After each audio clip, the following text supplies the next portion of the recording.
Olá pessoal, essa questão do Enem 2016 é aquela típica questão que era só você fazer continha para poder resolver, não tinha que pensar muito, não tinha que fazer raciocínios mirabolantes, era uma questão bem tranquila, né? Ela dizia: 5 marcas de pão integral apresentam as seguintes concentrações de fibra, massa de fibra por massa de pão. Ele deu 5 tipos de pães, cada pão tinha uma quantidade de fibras em relação à quantidade total de gramas do pão, beleza?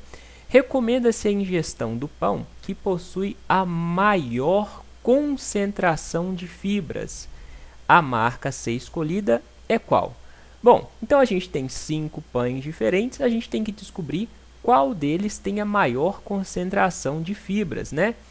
Quando a gente fala em concentração de fibras nesse pão, a gente está pensando em quantidade de fibras por grama de pão. Aquele pão que tiver a maior quantidade de fibras em uma determinada quantidade de gramas de pão, de massa de pão, né? Para a gente poder comparar um pão com o outro, o que a gente tem que fazer é deixar a quantidade de gramas de pão, ou seja, a massa do pão, igual para todos os pães. Por quê? Porque aí a gente consegue comparar a quantidade relativa de fibra, entendeu? Então, nesse problema, a única coisa que você tinha que fazer era dividir a quantidade de fibras pela quantidade de gramas do pão, pela massa do pão.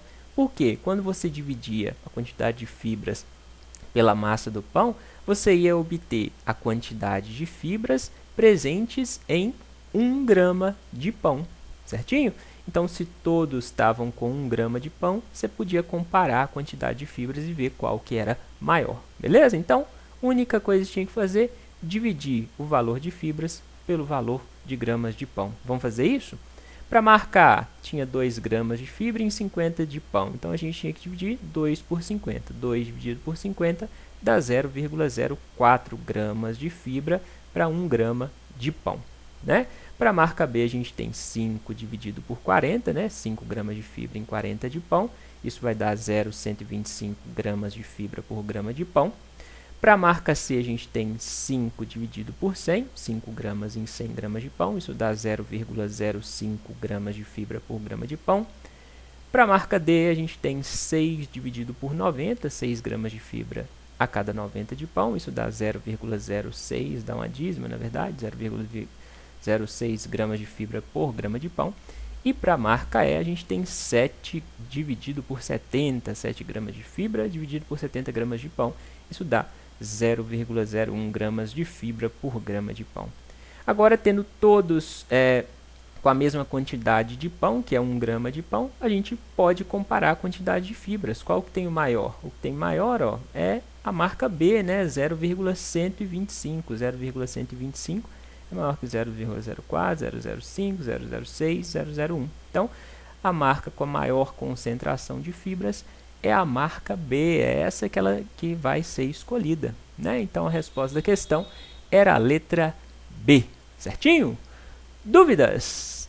Bem tranquilo, né? Se tiver dúvidas mesmo assim, pode deixar suas dúvidas aqui embaixo nos comentários.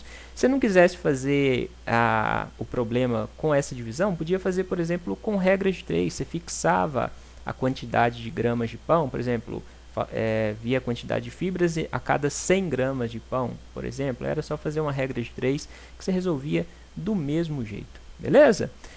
Mas, se tiver curtido o vídeo, deixa aquele joinha, compartilhe o vídeo, por favor. Se quiser se inscrever no canal, é só clicar no bonequinho que está aqui do lado, que vai ter um botão para você se inscrever e receber uma notificação a cada vídeo novo que eu publicar. Combinado? É isso, até a próxima!